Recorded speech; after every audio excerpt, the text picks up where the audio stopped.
Ready to challenge what you think?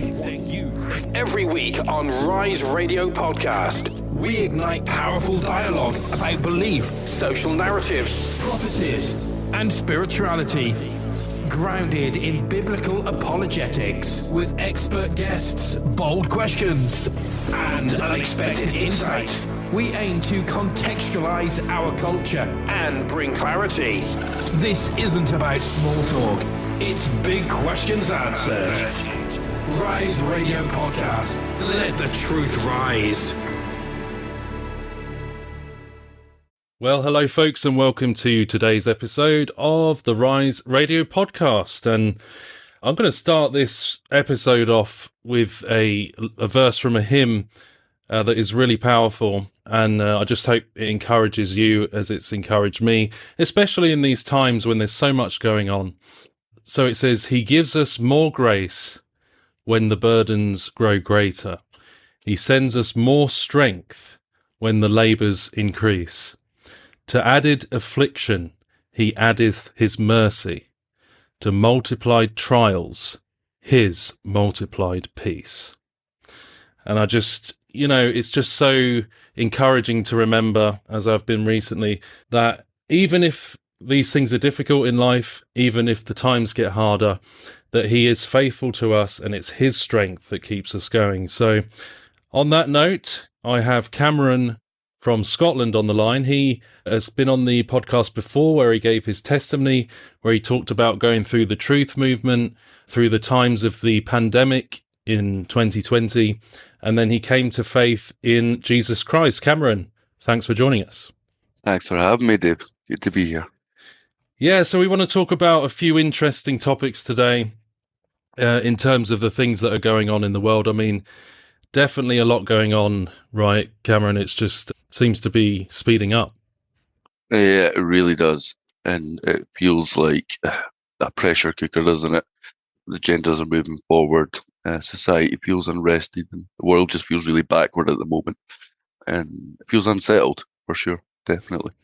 Yeah, I mean, is there anything in particular you've noticed recently? I know before we started this interview, we were talking off air about how it seems like right now, you've had the years of the woke, you've had the left, the far left stuff, but really being promoted in society.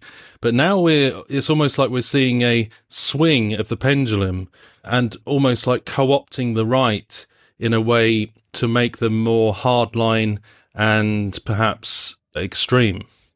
Yeah, I would 100% agree with that. And, I think it's definitely right to see that a lot of the woke stuff is crazy, and it's something that we want to question and speak truth into, and obviously that biblical truth. But I guess what I'm seeing more of is more airing of views that are conservative views in an attempt to kind of speak truth into that, but there are more tearing people over to the other side. So it's that whole left-right kind of dichotomy going on, but I feel like it's leading people in the wrong direction and further away from just the truth of the Bible. Do you think that there's an element where the people are being somewhat militarized and pushed towards physical conflict in this? Yeah, I really do. I think society in general is becoming more unsettled. People are noticing various issues even more. And I've used the term before that, it feels like a bit of a pressure cooker at the moment. And I'm seeing more people having that kind of visceral reaction to things that are on the news, things that are being reported. And I think people are really just looking for, they see something's wrong and they want something done about it. And I don't think they see anything being done about it. And I feel a lot of people want to take these matters into their own hands by their own power. That's what I'm seeing. Yeah, and that's not to say that there isn't an issue that's been there, right? So it's not that the issue itself is made up, which probably makes it all the more effective, but that maybe what they're doing is polarizing people where there's no longer nuance involved, and it's kind of like you're either far that side or pushed far to the other side. Yeah, no, I'm seeing much more of that as well. And, like you said, there's definitely issues there. There would have to be for things to become so polarized, but those issues can be used in a way that can really set people against each other, kind of raise their aggression levels, and make people even kind of further apart in that way, and having kind of just rational thinking as well. So I'm definitely seeing much more of that. There is, like I said, there is definitely an issue there. It's almost like a kind of catch-22 where you see the issue and you can't ignore it, but then you want to do something about it and you just don't know to what level. So it can be a difficult situation for people to be in. Yeah, because I once heard it said that the problem is with like cults and with like unhealthy dichotomies is that, they can take a truth, but then turn it into the truth. And so then you lose that nuance that, yes, there's some truth in that, but then it becomes everything is about that and there's no nuance, and you actually lose the balance in the process, right? Because, like, for example, when Jesus is described as being full of grace and truth, it's like it's not one without the other. And the problem is when you go hardline only into truth and you lose love and grace, it becomes severe. Yes, and I think that's such a good point on Jesus coming with grace and truth and that balance, right? Because I guess we've had that, to go back to the whole woke kind of analogy, that whole woke thing about let's let everyone be loving, be tolerant, but totally dismissing the truth. And now we're swinging over to, right, whatever's the truth, regardless of your feelings, and not that balanced view that Jesus had there. And I think, what I see and hear a lot of is that a lot of people think there's not a lot being done about the issues that we're kind of talking about, and seeing weakness, and they want strength and they want to be strong, and they see it as they need to take that mantle up themselves and be strong. That can mean any number of things, right? It can mean like being aggressive or potentially even using force as well. So it's that push from one side to the other, but we shouldn't be blown about by every doctrine to either side. We should be following the Bible, stick to the truth, and that's such a good example you gave of Jesus there. You can still follow the good doctrine and promote the good doctrine and still be loving and merciful and gracious at the same time. It's not to the exclusion of each other, is it? So, yeah, it just seems to be really swinging that way, the pendulum at the moment. And I was going to read this quickly. This is something that's happened recently, which is of note, that Tucker Carlson, the guy who used to be on Fox News, I know he's been kind of going more into the realm of the alt-right, would you say, in the last few maybe months or year, and also involved with the Charlie Kirk memorial service. But just recently, he actually did an interview with Nick Fuentes, who is considered to be quite hard right. And this headline just recently said, one of the most dangerous interviews ever in MAGA media, why Tucker Carlson platformed white Sue, I'm going to be careful about what the words I say on here, Nick Fuentes. And so, and I think the quote was, in the interview, Fuentes criticized the power of organized JEWRY in America. So what do you make of this? Because Tucker Carlson seems to have started off seemingly a bit more moderate in the alt-right media, and then he started to blatantly turn into labeling Israel quite regularly, having guests on that are really anti that nation, and then now just recently actually platforming Nick Fuentes.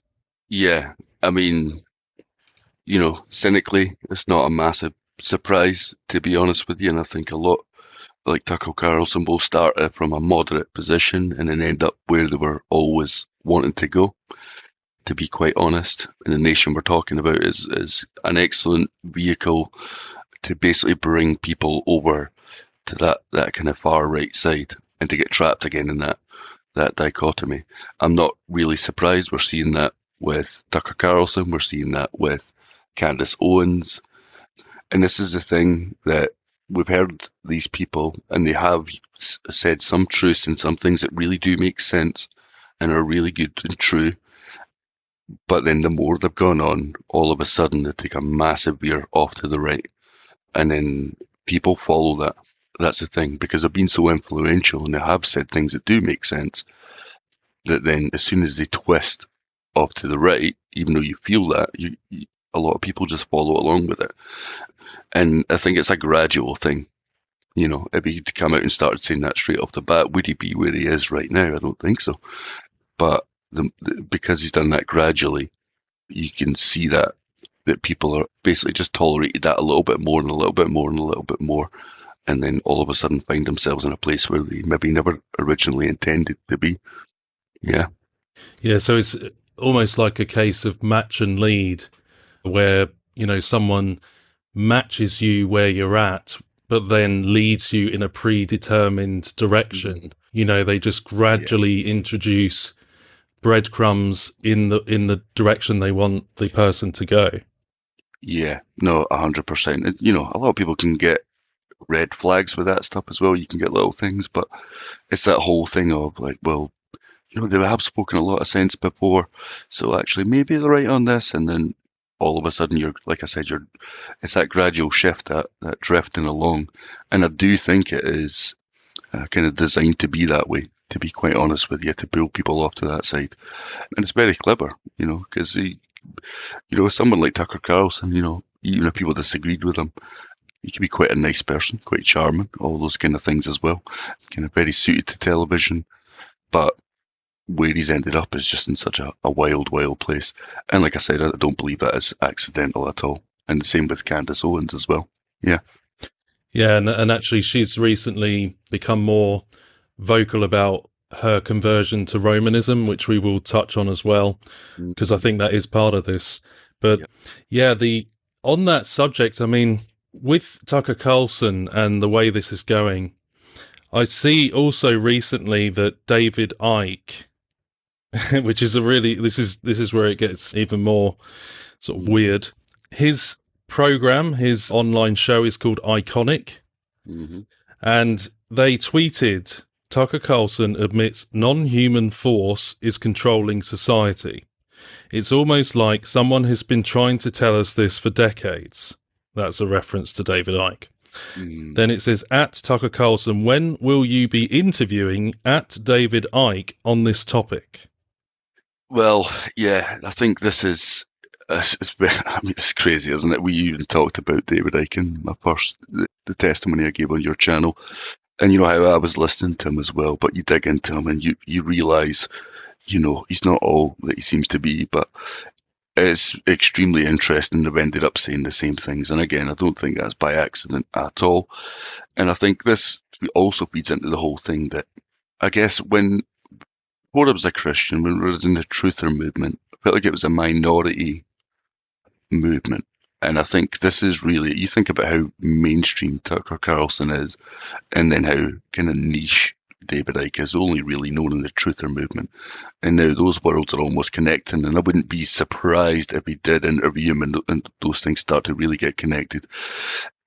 In a way, it's ridiculous and it is a bit shocking, but it really isn't that surprising. And you know where that ends up leading as well, is in that will then validate the things that David Icke has been talking about. Just like he said in his quote, it's almost like I've been telling you this stuff all along. And then where do we end up with people who maybe don't know David Icke are then jumping onto that and be like, oh, wow, this is David Icke. This guy seems to be speaking a lot of truth. And then boom, you're full on into Theosophy and Luciferian doctrine. And that's the intention, isn't it? Is to switch people over. That whole kind of Gnostic movement of secret knowledge, but that's becoming more and more widespread at the moment. So yeah, that's a crazy thing, but not altogether unsurprising. Yeah, I mean, so I just want to point out in this conversation, because I know that some people can get triggered when you mention these topics, right? So I just want to make it clear before we carry on that when when you talk about these things and some of the maybe false light Luciferian agendas and where they usually end up, there's obviously problems in that nation. And it's not to say that the government is all, there's obviously mixed intentions within every government in the world. So it's not to like say that is without any problems. No, and we do have to be careful with that as well. Again, that goes back to just being biblical and being balanced, right?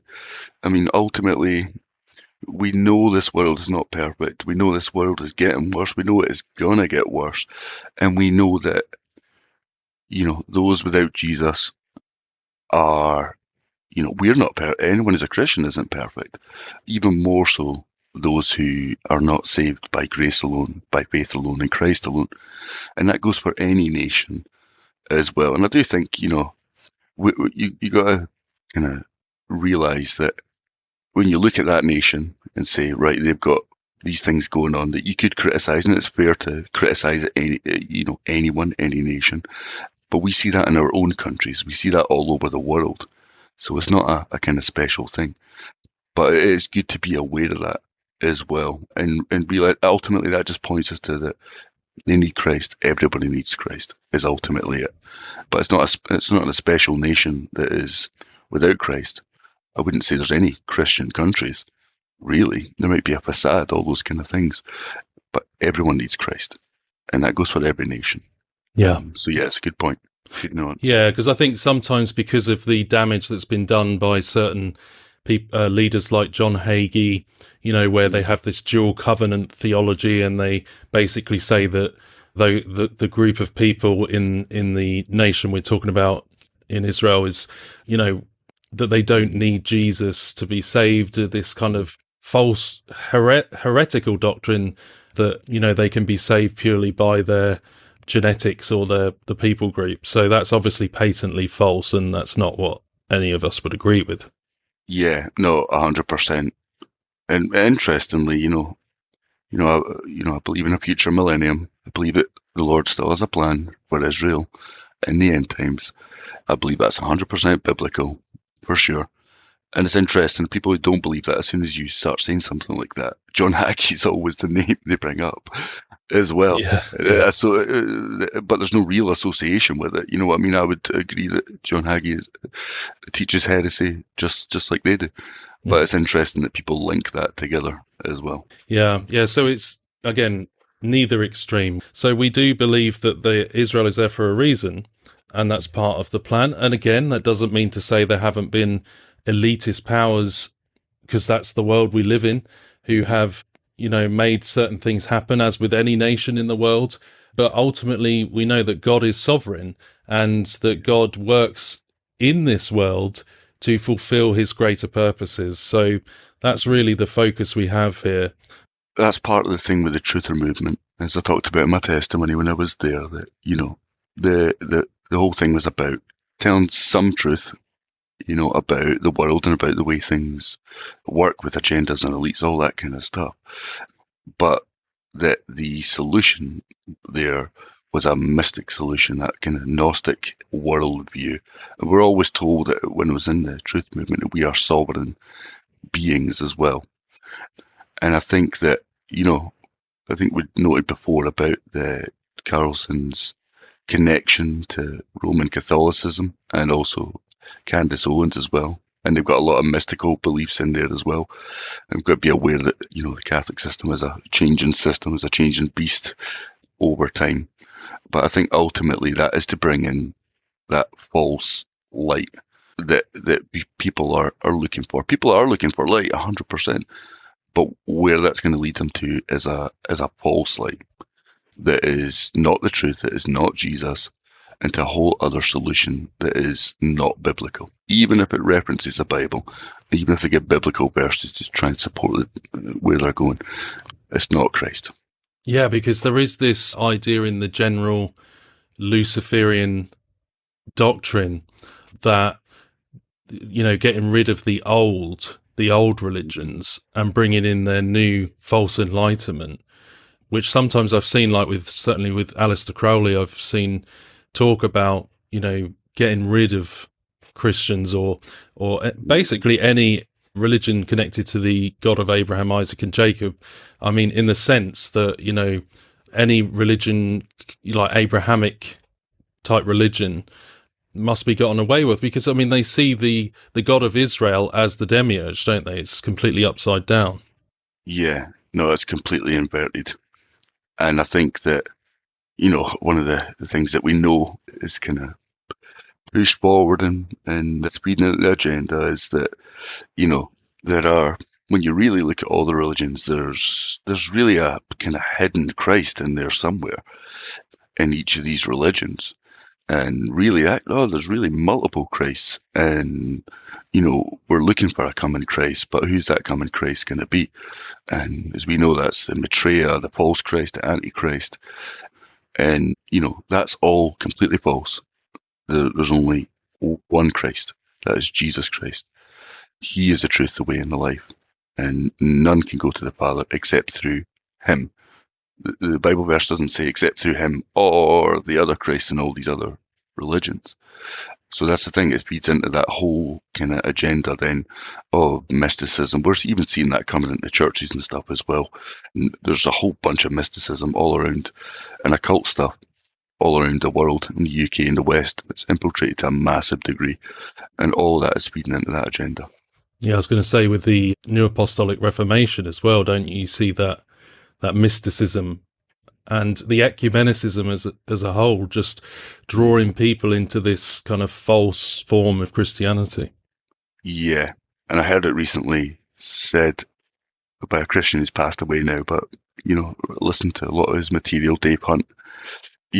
He's talking about a verse that is relevant here, which is having a form of godliness but denying the power thereof. And it can, this kind of stuff can seem like Christianity, and it can have a lot of Christianese type language and all the kind of lingo around it. But it's a form of godliness but denying the power. What is the power? The power of God is the gospel unto salvation. And that's what Paul says, right? That's what it is. It's people who want to have some form of Christianity, some shell of it, but denies the power of the gospel. And that's what it is. It's just a veneer of Christianity. It's not true Christianity. And we've got to be very careful with it. Yeah, because I saw a video recently from, I believe it was a Christian lady in Germany. And before I say this, I want to make it clear that we're not saying any individual is knowingly associating with the leader of Germany in the 1940s. Because we've got to be careful about that. Don't want to falsely accuse any individual. But this similar type of thing happened in Germany in those years. And she talks about how when the leader of Germany at that time, he set up a church called the Reichskirche, which was like a government-approved false version of Christianity that basically brought the churches under the state religion and basically preached a version of Christianity that was approved by the regime. And then, of course, with that leader, that dictator at the time, he also had some mystical views as well, didn't he? Like very similar to theosophical stuff. So there's an interesting parallel there. Yeah, for sure. And, you see there's some parallels as well where, and, I've not delved too much into this, so I'm, got to be careful what I say, but, some of the things that are reported are that, that particular dictator was against transgenderism, was against pornography. So it's those, conservative seeming values. And, we wouldn't disagree with that necessarily. That's, we need to speak truth about those things as well. But it's that whole switch then of what are you really using that for? You've got to bear in mind that Genesis 3, serpent was the most subtle creature. And, was subtly twisted God's word to such a devastating effect. And even, when you look at that dictator as well, and I've read the most famous book, and I read that in side to side with Madame Blavatsky's books, you can see a lot of links, a lot of bits that feed off each other. And there's lots of different quotes and stuff. That's a whole kind of rabbit hole to go down, really. But, I took the time out to actually read that most famous kind of book that is banned in some places, side by side with Blavatsky. And there really is a lot of linkages in there. And, it's very clear. So again, like you said, that false church, and it can be said to be verbally of God by that dictator and by whoever was listening to him, but very clearly it was absolutely not. Yeah, because you can see some parallels to what we were just saying a bit ago as well with, kind of like removing anyone associated with the old religion or the, quote, demiurge in that theosophical Gnostic view, just kind of like trying to remove anyone out of the way to bring in this new world, which is kind of like a pagan, mystic, false Christian dominionism. It just seems all very much what the Bible warns about. Yeah, it definitely does. And to your point on removing the two problems, as they would see it, is true Christians and also Jews as well. There's an old quote from an old Omega magazine, which is a New Age kind of magazine, which says there's only one obstacle to unity, and they're talking about world unity, and that is Christianity. And the quote goes on to say, and Christianity claims supernatural knowledge and divine revelation, and therefore should not be tolerated. And we have to bear that in mind. Like Christianity, the Bible, the gospel of Jesus Christ, that is the problem. And, that is a real obstacle to unity. They've said it themselves. Alice Bailey talked about that as well. We've got to recognise the divinity of all faiths. It's not about joining a particular church, anything like that. We've got to unite. And similarly, Alice Bailey talked about the Jewish problem. You can find a few quotes on her saying that as well. I don't have them to hand, but she spoke about the Jewish problem and that was something that needed to be resolved as well. And I think, a couple of things. Naturally, that's going to be the case for Christians, just because we are saved and, the enemy wants to attack Christians. And, that's a given. But also the Jews as well. We've seen that historically in the Bible. And, the enemy would attack the Jews primarily because we were promised a Messiah would come from the Jews.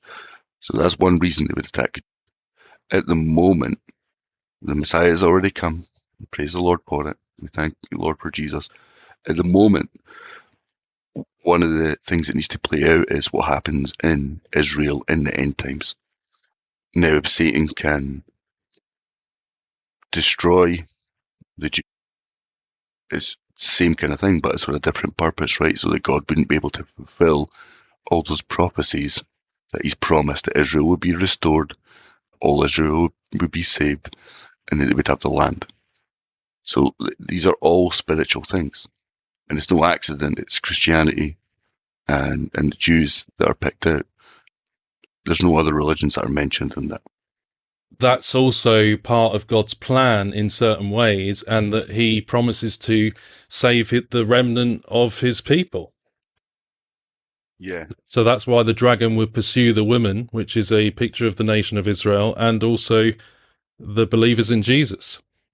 Yeah, no, 100%. And, we might just find that in the Bible. It's just simply there. And you made a good point about that being the remnant as well. But all will be saved, right? Look at Zechariah. They will look upon me, whom they have pierced. It's talking primarily about Israel, but, the world's going to see that as well. So, wherever there's God's plan at work, Satan's going to try and go against it. But, I've read the Bible a fair bit now, and I don't see anywhere that Satan ever prevails against the Lord, because that just is not possible. The Lord is God alone. He is victorious. He is almighty. And those things just don't stand. So we just need to stand on the Bible, stand on his truth, stand on his strength, and, reach out to those that are in darkness. They need the gospel. So, I mean, what happened in the 1930s and 40s could have been like essentially a typology or a parallel of some of these things, it seems, that happened then. And yeah, I think it's so important to recognize these things. And I know that a lot of listeners have probably come from the truth movement and have listened to some of these folks like David Icke and others that have been kind of pushing these narratives. But we have to remember that these people like David, although we pray for him that he would be saved, but currently what he's pushing is very antichrist doctrines that are Gnostic and theosophical. So we have to question what he's saying and why.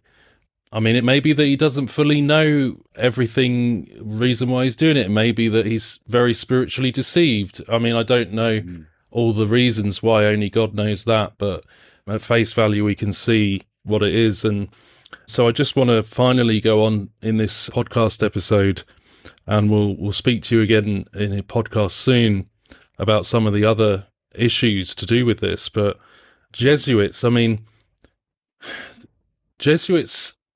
have a mystical element too. They were founded by Ignatius Loyola.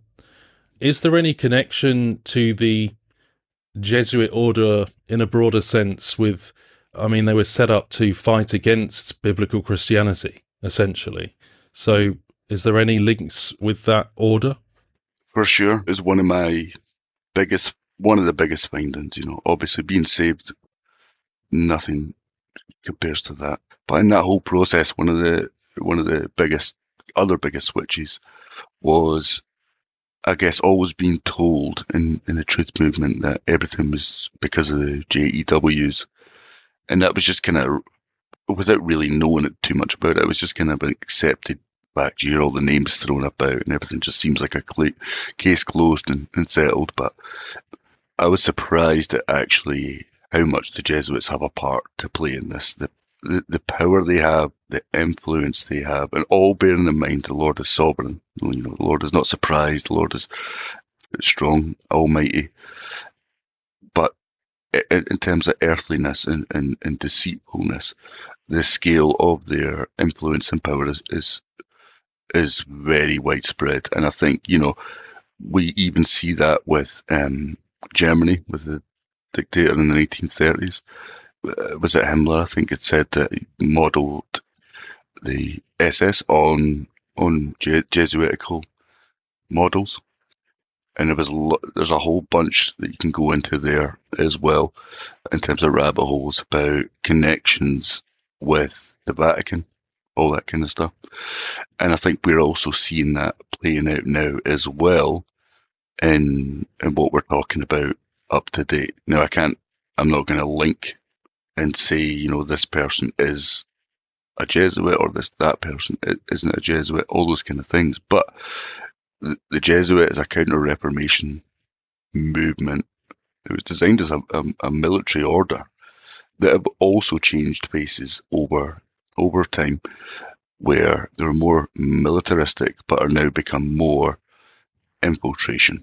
And, they've always infiltrated, but more infiltration. And you wouldn't be able to tell one from any other person, free to speak against the Pope, to basically use any means. What's their phrase? The ends justifies the means to basically achieve what they would want. And we've got to bear that in mind that, just now with what is happening, we read in the Bible that there would be a revived Roman Empire, and we can see that the way that they've operated to try and do that, like I said, have changed over time, but are now uniting with other religions, but they previously fought with them as well. So we have to bear that in mind, that, there is that agenda going on to essentially bring world domination as they would see it under the Vatican. And the Jesuit is the main arm of that, to be quite honest with you. So we've got to be very careful of what they're doing. So I would say their influence is huge. It's very substantial, probably more than what people in the truth movement would know, because I think that one thing you notice in the truth movement, I've been still in a lot of secular groups, is Jesuits never get a mention. Hardly ever. And for their proportion, that's so disproportionate for the amount of power and influence they actually have, which is very extensive, very extensive. Yeah, that's interesting there, because in some way you're mentioning some of the same elements that we've been talking about. This whole militaristic element, the mystical element, the anti-Bible believing Christianity element. And of course, then you have the replacement theology, which then brings in the Israel thing. So, yeah, there's a lot of the same elements there. And so, again, I want to say that not every person who is within a group always fully knows everything that's going on. I mean, you've always got the low-level people that probably don't understand everything that the people at the top do. For sure. So that kind of pyramid scheme thing. But yeah, it's very interesting to note, and that's a really good topic, and we're going to speak about in a podcast just coming up in the next couple of weeks. So we'll have you back on for that. And in terms of this, I just want to mention this quote that says, from a Christian leader in the past, he said, "Almost all doctrinal error is really truth perverted, truth wrongly divided, truth disproportionately held and taught." So I think that's a good summary of some of the things we've talked about here, where, you know, there's the lack of nuance, the polarizations, the taking a truth and turning it into the only truth, and this kind of extremism that comes from it. So with what we see going on, I mean, when you think, just to finish, when you think like the Pharisees back in the time of the first century thought that the Messiah would come as a military leader. But that was a truth, because the second coming of Christ will be as the King of Kings, and he will come to defeat the enemies, and he will establish his kingdom from that time. So, but what the error was is that they got the timing wrong, and because of that, they actually missed the true Messiah, because they didn't realize that he would come first as the suffering servant and die on a cross. So, you know, my concern is that people, maybe some with good intentions, kind of join this militarization and rebellion and think that it's their job to bring in the second coming of Christ before he comes. And that's just outright false. And just those truth wrongly divided, disproportionately held and taught, can lead to some serious doctrinal error and consequences. So I think that's a good thing to leave it on from this discussion. And, you know, I really appreciate you coming on today, Cameron. No, thank you for having me, Dave. Really good to speak to you. And again, we just hope that anyone listening out there who's in the truth movement, but they don't have Jesus as their saviour, you would turn to him in repentance and in faith, that you would be saved as well. That you wouldn't walk in darkness, but walk in light, not a false light, but the only light there is in Jesus. Are you searching for a podcast that discusses the most important issues of our day, all from a Christian perspective? Then add Rise Radio to your podcast playlist. Rise Radio explores topics that are shaping our world: philosophies, social narratives, belief systems, prophecies, strange phenomena, as well as spirituality. No topic is off limits. Rise Radio is about sharing the good news of Jesus Christ across the planet. Listen now on Spotify, Amazon Music, Apple Podcast, Buzzsprout, and wherever you get your podcast. Rise above the noise. Discover the truth. Tune into Rise Radio on your favorite podcast player right now.